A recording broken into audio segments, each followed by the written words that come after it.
மன்னாரில்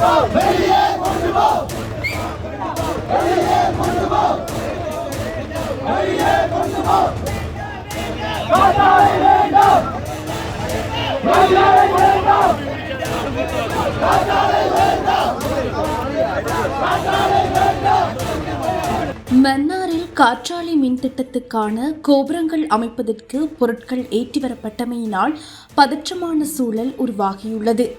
இந்த நிலையில் மன்னார் பஜார் பகுதியில் நேற்றிரவு பதற்ற நிலை ஏற்பட்டுள்ளது.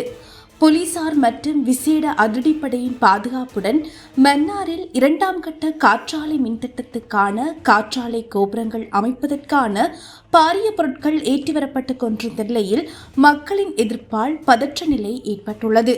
இதையடுத்து குறித்த வாகனம் மன்னார் நீதிமன்ற பிரதான வீதியில் போலீஸ் பாதுகாப்புடன் நிறுத்தி வைக்கப்பட்டுள்ளது. மக்கள் பொது அமைப்பினர், வன்னி மாவட்ட நாடாளுமன்ற உறுப்பினர் செல்வம் அடைக்கலநாதன், முன்னாள் நாடாளுமன்ற உறுப்பினர் சார்ல்ஸ் நிர்மலநாதன், உள்ளூராட்சி மன்ற உறுப்பினர்கள் மற்றும் உள்ளிடங்களாக பொதுமக்கள் என நூற்றுக்கணக்கானவர்கள் இந்த போராட்டத்தில் இணைந்துள்ளனர். சம்பவ இடத்திற்கு வருகை தந்த மன்னார் போலீசார் குறித்த வாகனத்தை மன்னார் நகருக்குள் கொண்டு செல்ல முயற்சித்த போதும் மக்களின் பலத்த எதிர்ப்பினால் இந்த வாகனம் கொண்டு செல்ல முடியாத சூழல் ஏற்பட்டுள்ளது.